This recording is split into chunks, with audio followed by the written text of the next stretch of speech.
And we are live. Good morning, everybody. Come on in. Come on in and have a seat. We know you're out there. Comic Book Black Belt is in the house. Anthony Figaro says, still on the road, but I'm headed home. Probably be sleeping by the time this starts. Y'all have a good day and a good show. Thanks, Anthony. Comic Book Black Belt says, good morning, afternoon. All we have now lost our hour on this side of the pond. So that was nice. I hear a hint of sarcasm in that comment. Welcome, everybody. Come on in. This is another episode of the Sunday Funnies. I am flying solo this morning until Daphne survives her update. We all know how that goes. It's going to be a crazy morning. I'm not sure if Varian's going to join us or not. He said he would, but he might have slept in. So I am probably going to put the link to join me in the chat, just in case anybody wants to come in and talk. I made up something this morning about comics we love, and we just want to talk great comics. That's why I started out with this Indiegogo campaign here for Indie Volt Revolt, sequential art collection, because I figured you wouldn't want to just look at my ugly mug at the start of this program. I have a face made for radio. So, of course, Russ is in the house. Garrett Toomey says. Garrett, thank you. Morning. Morning, Marv. Marv's in the house, too.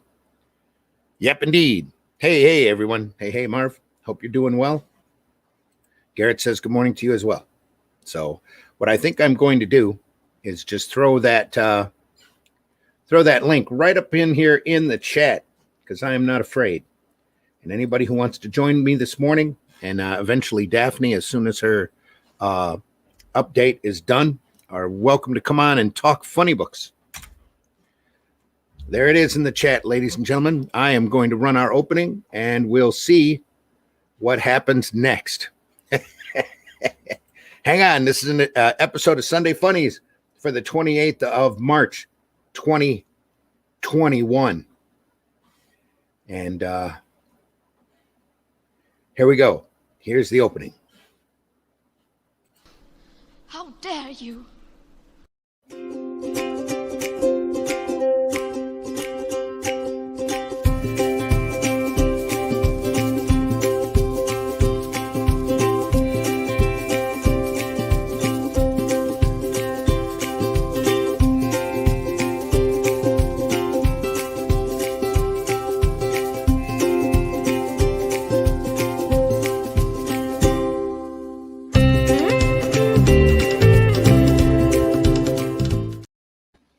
Just so we can note this morning, that is public domain music. So the person who keeps copyright striking our opening theme music that we have to protest, sooner or later, they might actually give up and not do that. But apparently, according to Varian, they do it on a regular basis. So wonderful. Lucky us. Welcome, everybody. Come on in. It's the Sunday Funnies for Sunday, Sunday, March 28th. 2021. We hope everybody's doing well. I have thrown up here the Indie Volt Revolt sequential art collection just so we can promote it and talk about it. We actually passed that 39 backer hump yesterday with a 40th backer, Jim Frazier, I believe, jumped in and bought a book, and we are eternally grateful to him for that. Mr. Varian might be in the house soon. So other than that, we can show off this campaign while we wait for people to come in so we can talk about comics we love. I love this book. How you doing? Hey, I just, I'm sorry. I was having internet issues this morning. Great. Daphne shut her computer off. It was on all night. She shut it off and turned it on and insisted on an update. Yeah. I had internet issues. It was funny. I didn't go off the internet till like late last night, like early in the morning, depending on, how you feel about it. But Red tube running hot, huh? No. Just kidding. Yeah, I was doing a lot of writing and kind of figured some stuff out, and then ended up like going to sleep very late, probably like at 4 a.m. Wow. And I woke up this morning and my internet was like screaming. It just didn't seem like it was like doing anything. It wasn't walled off or anything. Bills paid. Yeah. Yeah, StreamYard has been dropping little pop-down windows, by the way, just so you know. Oh, yeah, I'm pretty sure they are now because I haven't. That's one thing that I have to take care of. But like, I haven't had talking about my internet, my actual internet is fine. But this morning it wasn't. It was this morning it was giving me issues. So had to crank it up. Yeah. Running an hour behind this morning is Mr. Russ Leach. Russ, how are hello. you? Yeah, tired. Now you know how we felt a couple weeks ago. Yeah, I know. Yeah, getting old is just that's horrible. Just what? Isn't it? It's terrible. Hour? It's terrible. I'm all over the place now. But there you go. Thanks for having me on. Oh, thanks for coming on. Appreciate I could hear you. I heard your dulcet tones in the background. I thought, oh no, I can't leave Randy on his own. And then before I know it, everybody's here. But Varian, you're everybody. Everybody that counts.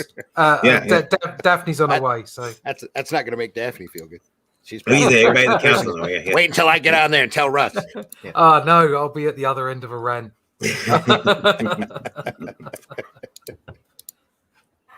Absolutely. Here she comes now. I can get rid of this. Daphne, good morning. Here she is. White rabbit in the house. White rabbit in the house. I'm late. Oh, late. I'm late. Yeah. That doesn't feel right. There we go. There we go. Well, no, hey, it's Sunday. I can do this. Yeah. It's Sunday. Yeah. Oh, good grief. Good morning, everybody. Good morning. Even Jake's in the house. Jake. Hey, Jake. What's up? Good morning. Hello. Good afternoon to you. Yeah, thanks. Good morning and good afternoon to everyone. Did you have your time shift this morning? I slept through it, so it just grazed through organically for me. Okay. No problems. But I was also drunk, so yeah. Oh well, yeah. That'll always helps. Always Always helps. I always wanted to skip hours just naturally.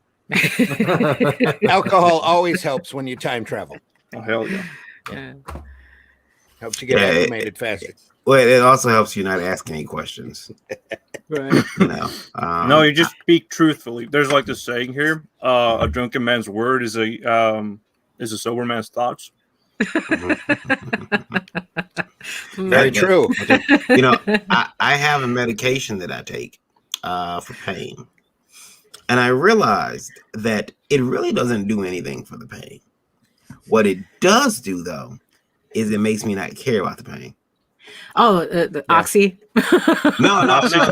Oh no. No. Like the Vicodin takes away the pain. The Vicodin takes it away, but the other stuff, man. I just like I'm a zombie staring at the wall. Like I don't care about anything. Like I hurt, but so what? Who cares? Oh boy. We have some brave soul in the green room. By the name of Mike. Mike, hey, how are you, Mike. buddy? Hey, Mike. Hi, Mike. I'm doing good, thank you. We have no idea who you are, but thanks so much for joining us. Yes, we do. It's the Dutchie. I'm the Dutchie, Yeah. Oh, there we go. It's a Viking invasion. Oh no. Yar. No, wait, that's 1,500 years later. Stop appropriating, please. We already suffered from that. Appropriating. Let's introduce ourselves. Hello, everybody. I'm your host, Randy Zimmerman. I've been a longtime alternative and independent comics creator, a distributor, printer, everythinger, and been doing this for a long time, done a lot of things, everything you can imagine in the direct market that's possible. And I'm a deep lover of comics. And also joining me today is Mr. Varian Grant. Varian, introduce yourself. Hello, everybody. I'm Varian Grant. I am the founder of Indie Volt Media LLC. I've been making comics since 2008, and also the founder of Liberty Entertainment Distribution Group, helping people get their comic books in stores. They're indie comic books in stores. Who knows? Though I may have to pick up a few mainstream companies for the way things are going. Kind of expand your reach a bit. There you go. I feel like what's his name? Ian. Oh gosh, gotta play Mr. Fantastic. Reed Richards. Well, yeah, the guy who plays him though in the movie, because he was also on Titanic and he's on one of the lifeboats at the end. Is anyone alive out there? So I feel like I'm going through this. Like Diamond's just like, and he was laying there just floating. Couldn't happen to a better company. Yep, we live in interesting times. So yeah, that's me, folks. And I did catch that wonderful picture on Facebook yesterday with Chuck Rosansky with his arm around his buddy Jeppy. I'm going to help this guy out as much as I can. It's like, good luck. Uh-huh. Now it's like, do I know you? You've just lost 64% of the market. What will you do now? I'm sure he's going to Disney World. Usually the answer to that should be crack. The answer to that should be crack. You should have seen the picture, but that's another. I've lost 6% of the market. Hey kids, crack. Hey kids, we're TVMA DLSV, so we might say things or do things that we can't really be responsible for. He's going to move to his summer house on the Suez Canal. Best picture of the day yesterday I saw, though, was from the Gary Anderson Association, which or company, which showed Thunderbird 2 and 1 on the scene at the Suez Canal. That was amazing. I was like, yes, that's what they're there for. International rescue. That was so cool. That's somebody up there thinking, this would be funny. Here we go. That would be, actually. How cool. That'd be great. It would be. Thunderbird 2 just grabbing it and pulling it back into the bay. Mm-hmm. Thunderbird 1, that would be a great episode. Randy, before you continue, I have a question. Well, no, let's introduce everybody else. Russ, introduce yourself. Yeah. I was waiting for the question. I was all keyed up then. I was thinking, what's coming? What's coming? Well, we have a radio listening audience that has no idea who all these voices are. No. Hello, my name is Russ Leach. I am a comic book artist and creator. I've been involved with such things as Ben 10 and Marvel and Doctor Who and stuff like that. And now I've had enough and I'm making my own comics called Only Death Can Save Us. And have the very fortunate situation where I am now a part of the Arrow stable. So I'm just happy to be here. But his book Only Death Can Save Us is still available over on Indiegogo on demand. If you want to get the first ever version of it, which will never be reprinted, you can go find that in its entirety over at Indiegogo. But it will be available as floppies later on in the year. That's going to be such a rare collectible. Yeah, that's the idea. That's the idea. Yeah, I've got a few left. Ooh, I feel lucky. Also co-hosting with us today is Daphne Lage. Daphne, introduce yourself. Good morning. My name is Daphne Lage, and I am a cartoonist, illustrator, and comic book artist from New York. And Russ Leach is an official fandom stalker. And there we go. I have been self-publishing comics since 1992, so I kind of sort of know what I'm talking about. And I am known for the funny animal fantasy Tall Tales, going live on Kickstarter tomorrow. In its new format, in this lovely trade paperback collecting the first 5 issues of the original series. We're starting from issue 1, so this is where you hop on. It's shiny. It's shiny, folks. It's very shiny. It's very shiny. Oh, from our sponsor, Mix'em. That's right. Who we love. Who we love. Yes.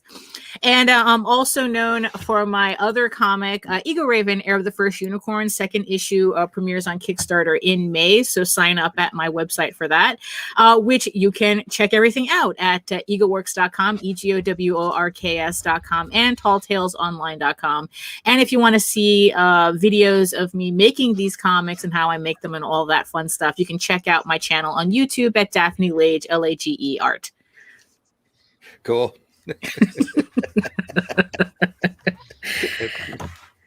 Yeah. Hey, Jake, introduce yourself.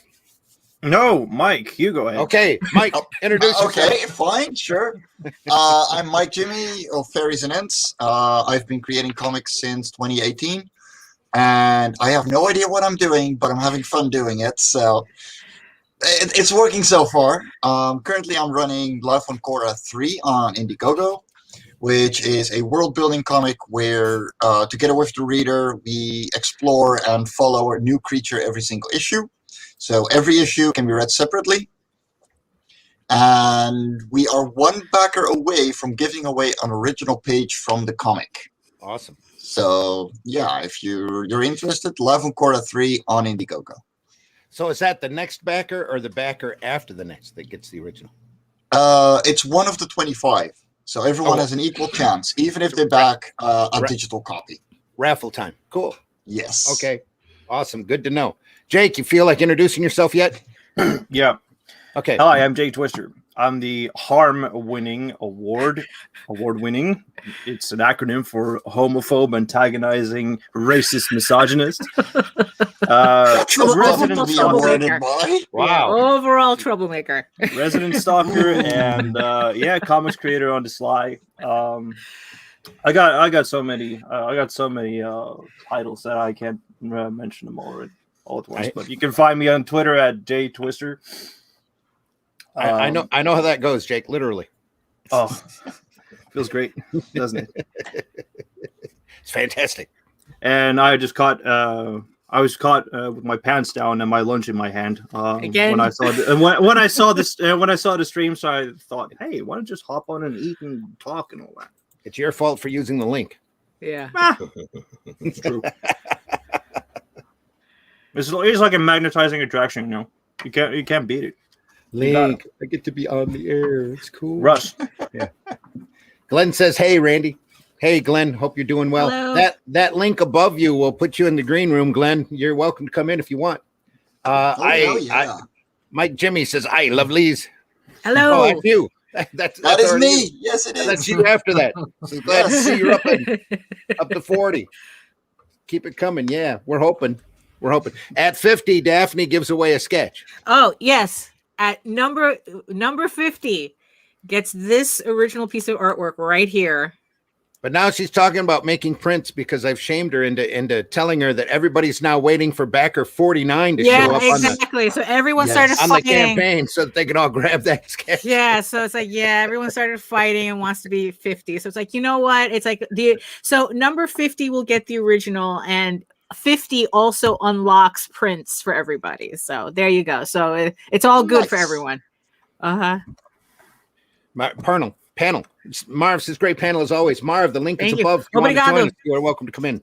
Yeah, join Marv. You're awesome. We are like a gang now. The Arrows. Sure. Yeah. No, we're not the Arrows. I thought we already said that we were Indie Volters now. The Indie Volters. Throw up your IV signs. Yeah. John. Thanks for listening, John. He says, Fireball XL 5 Imagineering. Good fun, too. Thank you all. Diligence is a gift that keeps on giving. Yeah. Indeed. Yep. So anything in Super Marionation is worth watching, despite what most people say about puppets. So, morning, all. Morning, Joe. Morning. How are you? From the desk of a small press publisher. Good morning, everyone. Congrats on 40. Thank you, Rival Turtle. Chris, good to hear from you. Yeah. It's getting over those humps that are the toughest. Yeah. It is. We only have, I think it is 48 days left in this campaign, and once that's done, it's done. So you want to get on now. And for every 50 backers that we get, we add more pages to the book. So we need to know early who needs to start working on a story. Get them that 200 backers, guys. Come on. We want to see Pops make an original page. Yeah, 200 Pops gets a story. Yep. Yeah, I want to see that. Russ already has a story in it, which is phenomenal. Daphne has a mischievous story in it, which is why she drew that mischievous picture. Also great, written by J.D. Calderon. And Varian is still holding out, waiting for 150. Call me the prom date. Yeah. Come on, guys. He's Cinderella. He's going to pop up at midnight. Yeah. Marv says, gotta go. Oh, we scared him off. He's having lunch, I'm sure. Yeah, I'm sure. Yeah. Says, I'll be a bit later. Okay. There you go.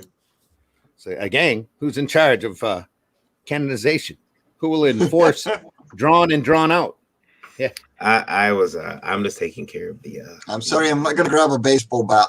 He's got it. Look, he's not that kind of gang.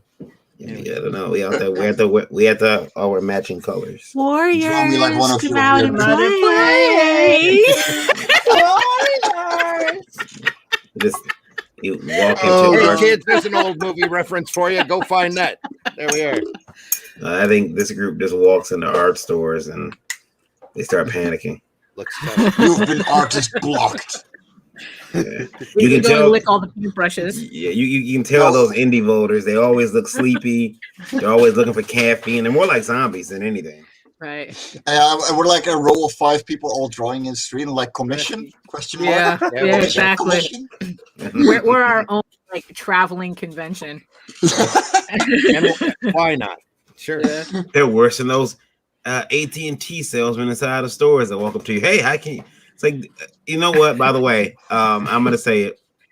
AT&T does not care about any personal. They don't care about the 6-foot rule or anything. They don't care. They're back out in stores again, walking right up on you with a well-dressed salesman. Excuse me, what cable? Breathing on you. Use? Yeah. What internet service do you use? That's a personal question, sir. How dare you? This early on a Sunday? Really? Wow. At least they're not trying to talk to you about your car warranty. Oh yeah, really. That'll be next. Holy crap. Or debt Consolidation. Debt consolidation, yeah. And the only reason I talk to him is because it's AT&T, and I'm like, you know what? You guys stood up for the Snyder Cut. I'll have this conversation. I'm not switching, but I'll have this conversation. So, how well standing is your credit? Yeah. Yeah. I think twice a month my credit gets really good because I get a lot of calls. Yeah. So, trying to talk me into a car warranty or a credit card or debt consolidation or whatever. All of my debt's consolidated already. Thank you. It's still here. Yeah, Here it's energy suppliers, and they would call like every other day, and it's Yeah. I don't care, I pay too much already. You don't have to make it even more. Exactly.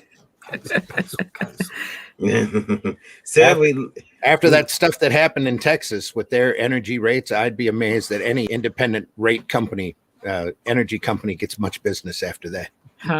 Yeah. You were saying, Varian? Oh, yeah. Well, 2 things. One, I'm actually considering buying a $800 gimbal. I thought you had a question. My question leads to: can I sleep at somebody's house if I do that? Because my wife didn't kill me. But I mean, an $800 gimbal sounds like for like a professional camera. Do you have a professional camera? Oh yeah, I got a couple of them. Yeah, Ooh. Give me a thumbs up, Glenn, if you're ready to come in. Yeah, I got a couple of them, but it's. I just realized that the model that I would actually prefer to have is $1,200. You better start making a bed in the shed. Yeah. Yeah. Also, my question was, and I'll let Glenn introduce himself before I ask my question. Glenn, good morning. Yes. Good morning, Glenn. Afternoon. We're now joined by doing? Glenn Fleming. Glenn, introduce yourself. I'm Glenn Fleming. I'm an English writer, artist, and publisher. I've written many books on science fiction, children's books, World Cup football, soccer to you guys. I interviewed several moonwalkers, men who walked on the moon, for a book called The Dark Side of the Moon, which was about the astronauts who didn't get to go to the moon. And I currently publish a magazine called Comics Unlimited, which is a 100-page bi-monthly magazine about comics, believe it or not, and several other things as well. Yeah, buy it now. It's got a great cover on it. Yeah. And it's got issue 5 is currently on sale on Amazon, and it's got the most amazing artwork by the most amazing artist in the history of mankind, who is there. Is he there? He's dead. No, He's there. Other direction. I'm here somewhere. And he's got it. You guys probably won't get this, but Russ will. He's got his extra special Ian Wright hat on. Yes. I've gone all hat. I've decided that Anthony Figueroa is the only person I should be following. He had a hat on, so I'm having a hat on now. That's it. Anthony, if you're up there and you're listening and you are actually awake in whatever stupor you may be in, thank you. I needed the hat. I needed the hat. It led me in the right direction. There is a saying: if you want to get ahead, get a hat. Get a hat. Yes. Because the other thing is, because there were so many bald people appearing on on live streams that nobody could tell the difference between us. So I thought I best do something. It's that other bald guy. Which bald guy? Oh, that bald guy. What bald guy was that? I Sure. just can't remember. Yeah, the one with the cap. Oh wait, there's two of them Hey, now. look. Yeah. Jake looks like a white bald guy now. Look. Yeah. I just shaved my head this yesterday, so yeah, I can partake in that. Well, Varian doesn't want to admit it, but he's bald too. So. Yeah. No. Mike's getting there. He's a redhead. I'll wear a hat in solidarity. Hey, Varian's too young to be bald yet. I mean, if It's the sun coming. shines It's enough, coming. I mean, if the sun shines enough, then you won't be able to see where the hairline starts and the face actually ends. You know. Yeah. Oh, That's why we wear that was hats. my curse. Exactly. I just shaved it yesterday, and I've saw my hairline, and I'm like, damn, I look like creepy Uncle Fritz now. Just for I had a scary time growing up because I've got two older brothers and my dad. They were all. I could see where I was going to go, and I got there as well. I can relate. My hairline was hopeless. Both sides of my family had the same crown of hair. I tell everybody when I was in high school, I didn't have a receding hairline. I had a retreating hairline. It just ran. No, you remember when I retreated was- downwards. I still Down remember south I of was a the face. kid, like back in the early 80s, and I'm like, combing my hair and doing all this stuff. My dad Yeah. would say, "Oh, don't bother. It's all going to fall out. just don't bother." When I see photographs of myself when I was 18, I can't believe how much hair I did have. Yeah. Tons of it, absolutely tons of it. And then all of a sudden, see you later. Guys Maybe not. go through two phases. They got their luxurious locks phase, and then they got then it's like it's all nothing there phase. Yeah, It's yeah. like nothing Yeah, in between. I had the 80s woof. Yeah. And the 90s long ponytail, and then it all fell out. here's what's under the hat, guys. That's why I don't take it off. Hey, Will I am. Oh, they would get jealous. Yeah. Look at Okay. Fair that. enough. Yeah, Look at that! I haven't felt a fringe. When does years. your album drop? Can I borrow some strands, please? I could That's a sit picture. next to you and put them over the top. That would be That's a picture So from when he was it drops 15. it drops at 150 backers. yeah.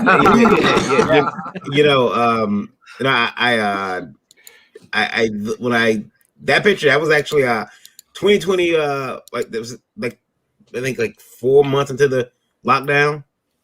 I took that picture. I'm like, oh my goodness, I can't go out. I can't do anything. This is how it's going, guys. So, Downwards. Yep. yeah. That's where. See, Randy, we're talking about comics again. There we Yeah, go. exactly. Yes. Yeah.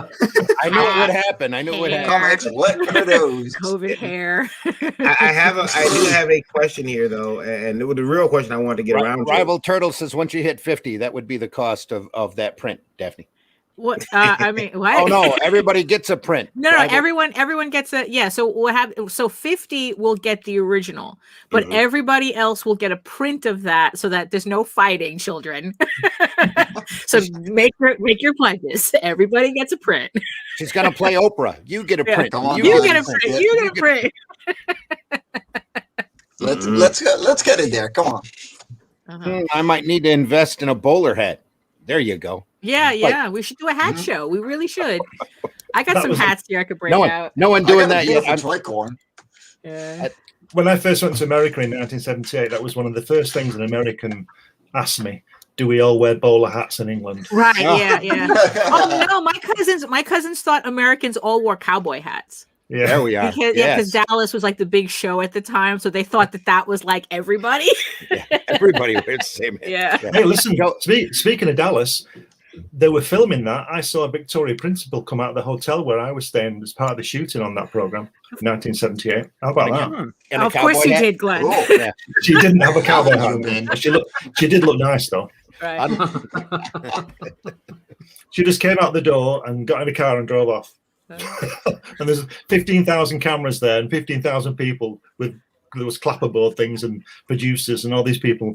And I thought, well, something's going down here. So I walked over to the sidewalk, and then there was this quiet And then action, and then she ran out the door and ran down the street and got in this car and drove off. That was it. I thought, wow, that was Victoria Principal.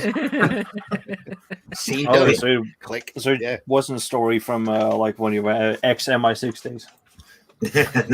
I can't speak about that. That's the other book he's They- working on. And if you didn't talk about it, he'd have to kill you. Ken Felbo, thanks for listening. My uncle once had that many cameras on him. It was called a perp walk, though. It wasn't. Oh well. Guys, I do have a question from Indie Radio here, and it is one that I think we can all Is answer. it a Sunday Funnies question? Well, it could. Yeah, be. will we actually talk about comics for a change? Try to talk about funny books. It could be.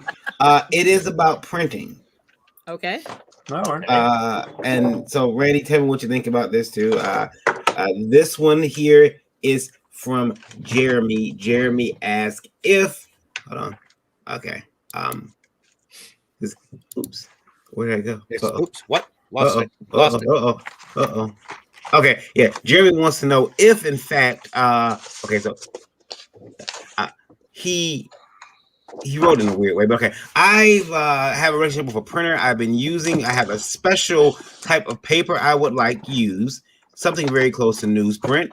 The printer returned the books to me, but they are not the quality that I had hoped. I don't want to send this out to my backers. How do I broach this subject with the printer without being an ass? Well, if it was the paper he asked for. Yeah, exactly. Yeah. I mean, you Ouch. should have proofed it. That's what proofs are for. Yeah, I don't think he proofed it, but yeah, that's why they're important. I think he is professionally jammed. So this is It's somebody's fault. That's the bottom line. This It's isn't- either his fault or the printer's fault. Yeah. So check that everything you asked for or that you were liable for was done by the printer. Mhm. Okay. If it was not done to what you agreed to, then it's the printer's fault. this. If the printer did everything that he was asked to, or she was asked to do, and you omitted details, then it's your fault. It's pretty simple. Yeah, It's if business. you requested a special paper, a special type of close to newsprint type paper, and he printed it on that paper, he did his job. Yeah. So you need to admit fault and take it. Chalk it up as experience. I don't want to sound harsh, but that is the reality of it. It is, It's, and believe me, it's that one person's fault or another. You know, Daphne's internet froze. I think Daphne just ran. That guy ran off for a hat. Just going to check the paper at the printer. Yeah. Jeremy's last name isn't Hicks, is it? No. Okay. Yeah, quality assurance is a two-way street. Yeah, definitely. It is. And sometimes, believe me, you're not the first one to make that kind of mistake where you thought a really cool paper would look really good if it was printed on. Yeah. And honestly, from the way it's written there, it doesn't sound like the printer's fault to me. Yeah, it doesn't seem like it. And I would say, Daphne's internet froze because JD's doing it last night a lot. He had to come in like 3 or 4 times. So I'm not surprised she's having the same issues. Yeah, she said it just went out, so it's all good. Yeah, no problem, Daphne. But yeah, no, I do. I agree. She's just mad we're not talking about comics. That's what it is. That's why proofs are very important when you're working in this business, trying to get proofs. I've gotten some books though that had. So I've gotten some books that had that had poor printing. Didn't make me not want to pick up the next issue. But unless because I hope that they would upgrade in the next. But sometimes they don't. I had a digital proof done of my book, and it was expensive for what it was, but it was invaluable because it gave me the option.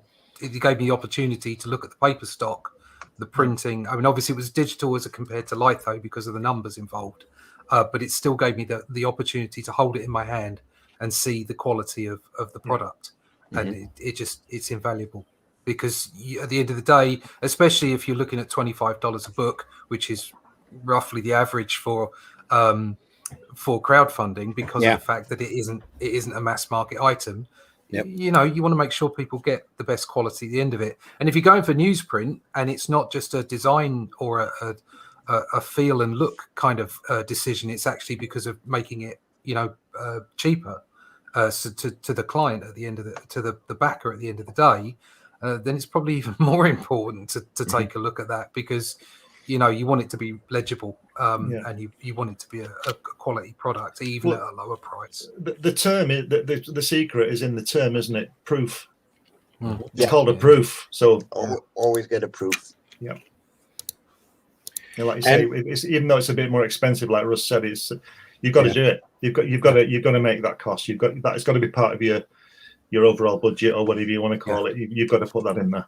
Every time you decide you're going to have a new book or a new IP or whatever it might be, and if you're going to do it via a comic book, then you have to see it as the launch of a new business. You don't expect to make money on the first one. You don't expect to make profits probably for the first 3. And you have to have a commitment to get on and do it over a period of time, create an audience, and make sure that it's of a quality product. Now, whether that's the writing, the art, or the end, the print, it doesn't matter. Okay, the whole thing comes together. And if you can't make that audience, if you can't make inroads, then you have to give it up and try something else. Yeah. But don't expect it to be profitable in the first 1, 2, 3 books, because it just isn't going to be.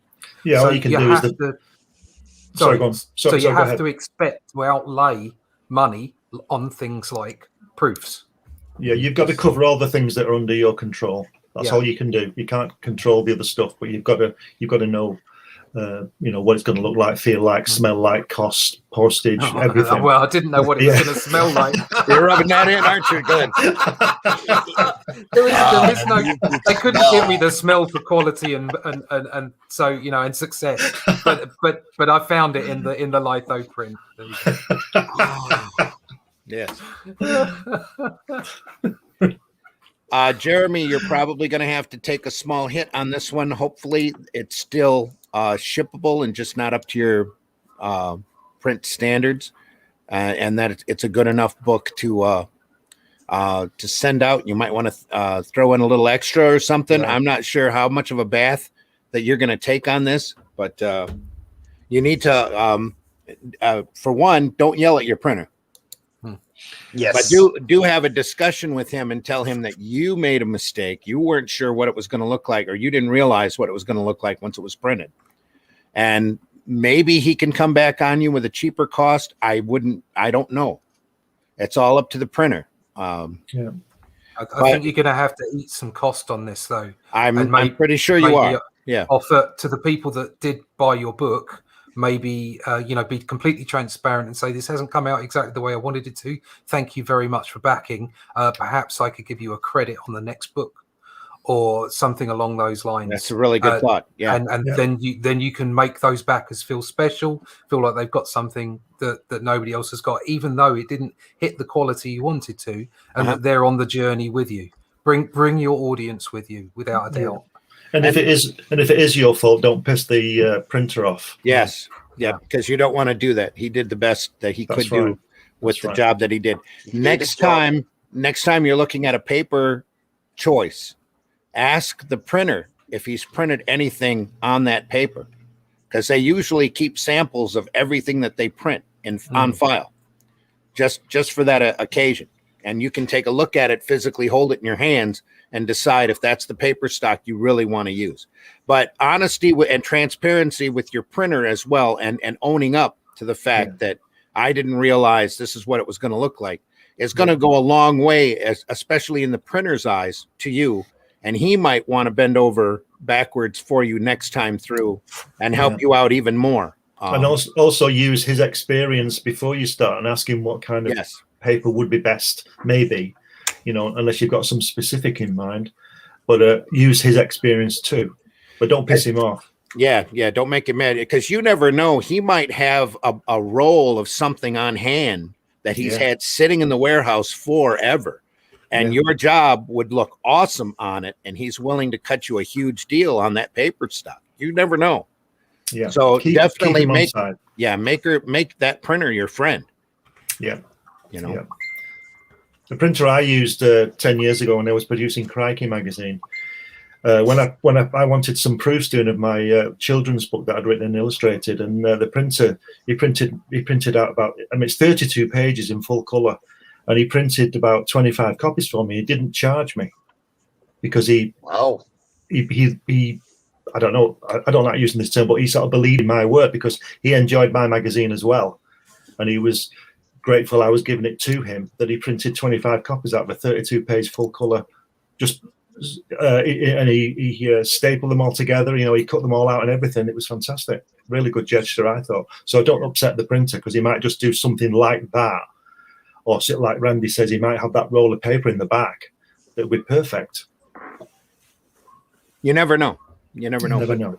But making him your friend, being transparent, owning up, taking responsibility will go a long way for you in the long run. Believe me. Mm-hmm. Yeah, and you don't know who he's talking to as well. So, you know, people, you know, if you're awkward with him and difficult, he might tell 3 people. Well, here's a story from experience here. I had a print-on-demand printer very early on as print-on-demand was coming in. And I had used him a couple of times, and he had come in incredibly cheap. I mean, incredibly low with a high-quality product that I was really proud of. So I told a few people about the printer to try to throw him some business. Mm-hmm. One guy I threw business to had a job printed that he had messed up on in the files. Actually, this was before files. It had to do with the Zipatone layers and moire patterns and all this. He went back on the printer and got irate with him and made him reprint the job for free. Wow. And that printer stopped doing any kind of comic book work right after that. Done. He's not going to put up with that hassle, and he's over with it because this other idiot went through and then he's at a show laughing because he saying that he broke my printer. I got a free job out of it. I got all these books, and oh man, I was just steaming. Just goes to show you there's dickheads everywhere. Yeah. Daphne's back. Yeah, no, Bumblebee landed on a cable somewhere, so who knows? Those bumblebees are the worst, aren't they? Yeah. I'm glad she's back because she'll get I get to hear her either laugh or go off at this next question. Oh no. Okay. Well, I did have like an example that I want to show. Go ahead. Go ahead, Jake. I'm gonna bring a screen up. Yeah. Okay. So here we have like the creative value chain model, and it's really important to have like that production publishing part at least locked, or else you just create contraction for the dissemination and the exhibition, and it won't go to any of the other chains unless that production and publishing has become like locked in place. I just walked into like a friggin' seminar, so I don't know but it's not locked in place in the sense that for the production, it's really important to have like that quality assurance part done away with, and so that it could go and move on to the trade. The problem is that if you do not treat the person as an equal, or at least in a professional courtesy, no wonder that it will be souring business throughout the whole fucking assembly line.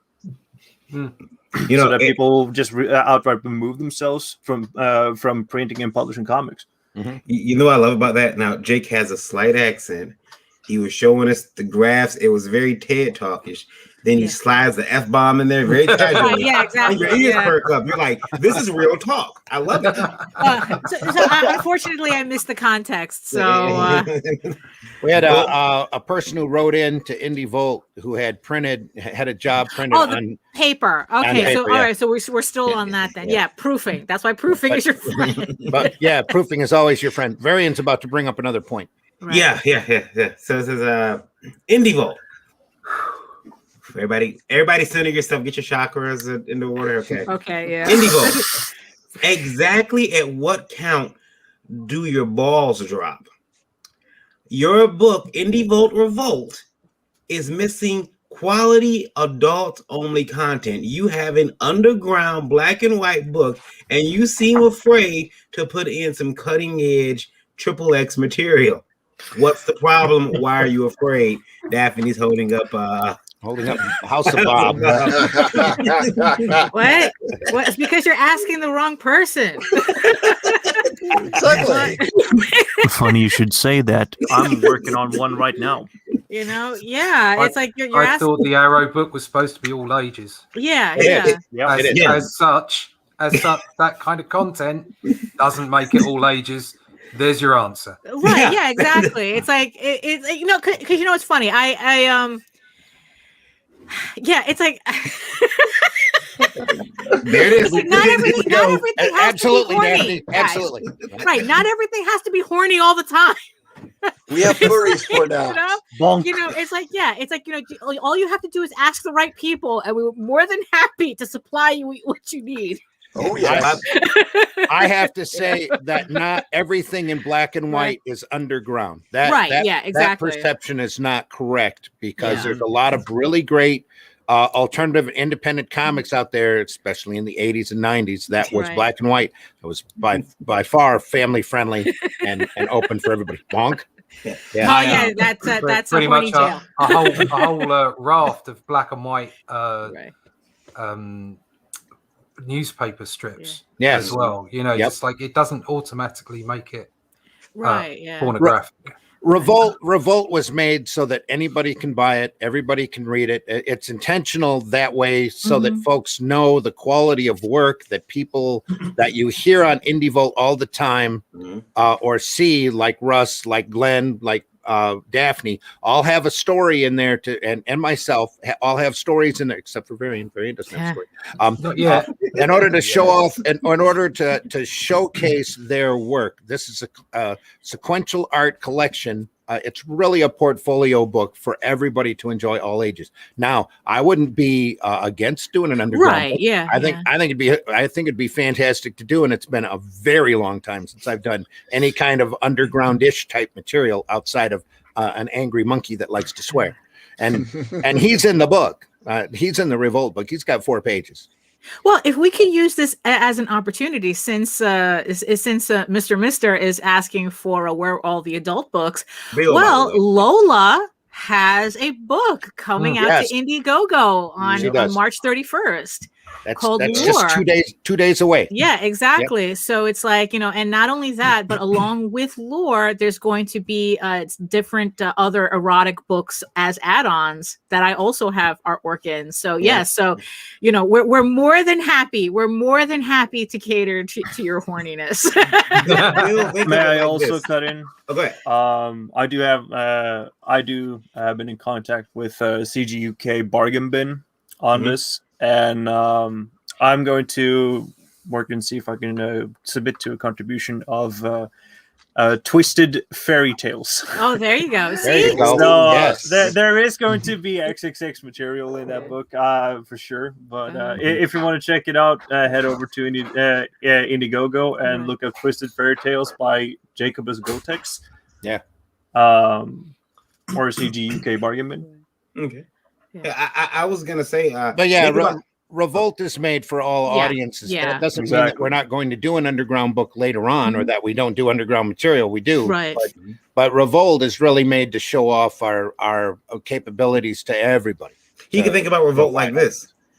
Imagine we're drawing this nice family-friendly stuff, all ages stuff. Right. Imagine how good those drawings look once we take the clothes off. So buy this. It's just like dating. Just buy this and then imagine what it's going to be. Right. Yeah. It's like we're more than happy to go down that road. Don't worry. More than happy to raw dog rather than having a condom on. You know, behind the dumpster at the Waffle House. You know, we're good. But I was going to say, almost every episode of the IndieVolt podcast, at least one of us aren't wearing pants. Right, So. Exactly. Yeah. You see, you can tell who's wearing a hat, but He's looking at you, kid. Hold on. You That's can leave your United coat on. States pants. Yeah. What? Well, because you know in what? the It UK, works either pants way. means something different. No. In does this it? context, it works Yeah. either way. Like, if I haven't got any knickers on, then that's a whole different thing. Oh, there I'm you not go. having trousers on. That's the Well, game. what if it's stealth? We all know Jake is completely nude right now. Right. Yeah, Yeah. that's right. He's just sitting there with a spliff, Hey, I'm not the one that is sweating. I'm not the one that is sweating. I see Glenn over there, and he's like grabbing his shirt right now. Hey. Randy, you haven't shown the Prince Valiant volumes, have you? Who? What? You haven't shown the Prince Valiant volumes, have you?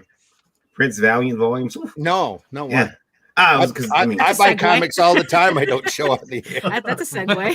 Yeah, well, that was a huge segue. Well, I was going to ask because I was going to ask about that was a reference to his bedtime routine, Prince Valiant. Yeah.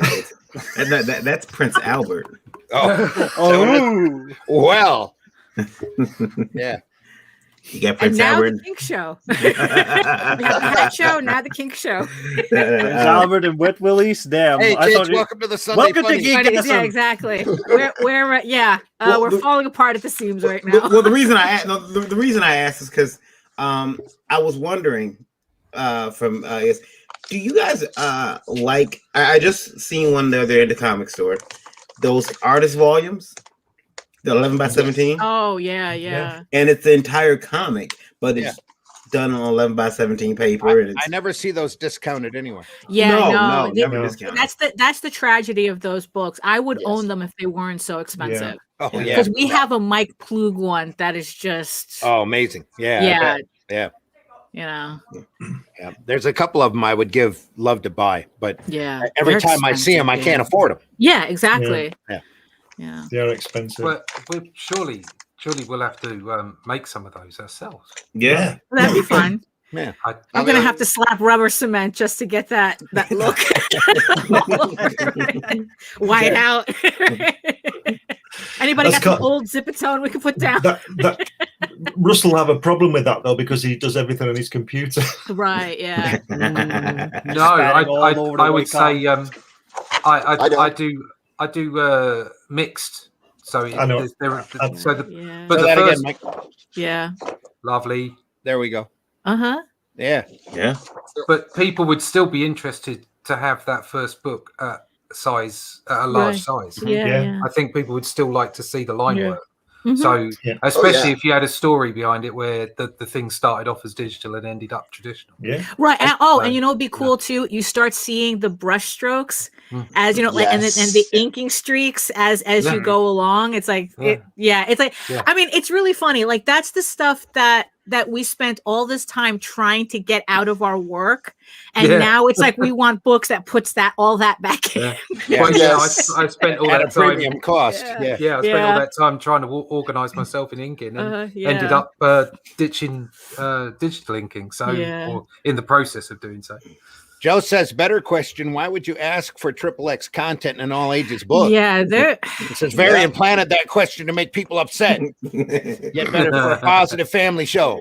Yeah. Well, Varian's a troublemaker. So for a positive family show. But the thing is, there are people who do that. They think that unless it's like they're seeing titties every 5 minutes, that they're losing oxygen or something. There's nothing wrong with seeing titties every 5 minutes. They look at a comic like Indie Volt, and they're like going, "I'm joking here." This book is not for that. Listening to people who have listening to this show, to the people who have content in that book, is there any wonder why? They're shocked that it's not in there. But I did want to say, I asked Randy. I told Randy about that question. I was like, Randy, can I ask it? Oh, he did. Yeah, sure. He did off camera. He asked if he could ask it. Right. Yeah. I'm like, that was fully vetted. It's okay because it goes. We cover undergrounds here as well. We've had Dan Fogel on and the fantastic Trina Robbins on for a great interview a few weeks back. Yeah. So underground stuff's okay on this show. But and we're not adverse to it. So it's something that'll come eventually. Ha. I still tell everybody sooner or later Captain Dildo will return. It's only indicative that this person's been browsing Twitter for too much. Yeah. Probably. It's like, the Tumblr purge happened. They ended up on Twitter and they don't know what to do with Why does it have to be just titties? Well, we should be equal opportunity here. That's for sure. Yeah. Yes, more dicks. Look, the guy who draws the detective. Absolutely.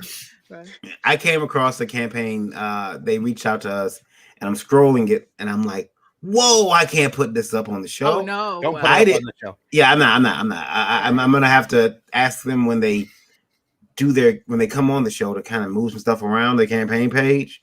Well, I'm because- surprised if the campaign is that graphic, they put it up like that. Yeah, I was surprised too. Because it's like for Kickstarter, I had to like put like eyes. Yeah. Yeah, You had to cover the eyes of the furries You know, so that nobody that could would've know been their even worse. true identity. yeah, exactly. let's see if we can. Don't dox this furry. Oh my god, that would have made it so much worse. Wow. So, there's a whole bunch of hedgehogs and rabbits outside Oh my right now. god. They're just like banging on the doors, trying to. We want to see the furry stuff. I don't think we've ever had a podcast where Glenn has laughed so hard. Look, do I have to get my owl mask? Right, yeah, exactly. Exactly. I'll tell you that. I'll tell you this, guys. We're gonna have to have a fursuit show too. Oh God! Show a Hey, pet you show know, and a I fursuit can show. say Same whenever. I got 2 of them. Like, I have one to spare. I don't give a fuck. We Sorry. oh, you're all right. We're TVMA DLSV. We're the In case you haven't we're noticed. varian. Yeah. My first graphic novel, there were willies and boobies and things. Oh yeah, Willies and That's- boobies. There we Yeah, go. willies and boobies, but they weren't. It wasn't a focus on the willies and the boobies. The whole point was that there were a whole bunch of demons, and some of them just had their willies out. It right. wasn't- Yeah, yeah. and it was to do with Jack the Ripper, so that there was some partial nudity from the female aspect, and it really did sort of work with the story.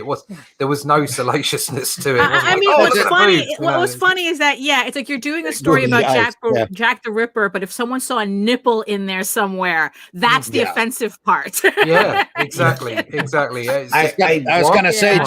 just like Watchmen until they put it in a movie. Right, yeah. yeah. Nobody thought anything about Right. what's his name? Dr. Manhattan. Dr. Manhattan. Dr. Manhattan's dick, and it was blue as well. Yeah. So, I mean, Well, it was yeah, pretty blue, cold in yeah. that. Pretty cold in that. Right. Yeah, wouldn't you thought that if that guy was so powerful, he'd have been a bit bigger, made himself a bit bigger? Maybe. That's like Reed Richards. That doesn't sound like an issue for him. Reed Richards is an incredibly boring man. But I'll tell you what. You know what? Dr. I'll tell you Manhattan has this. other things to worry about. I'll tell you this: when he's walking across, is it Vietnam, and he's naked, and that bad boy is swinging. That's enough. That's like, oh my goodness.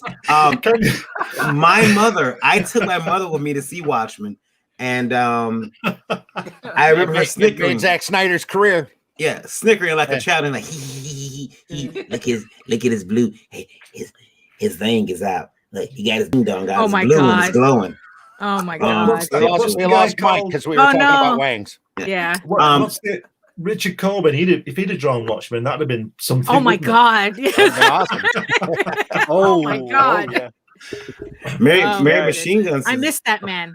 Oh, by the way, guys, That's still one of the high points of the heavy metal movie when Yeah. Den looks down and goes, "You didn't even have to see it." Looks down and goes, "Big." Right, yeah. I'm not gonna be walking around my dork hanging out. That was a really good impression, Daphne. That was really good. I thought you had a soundbite. Quick queued up. Welcome back, Mike. Sorry.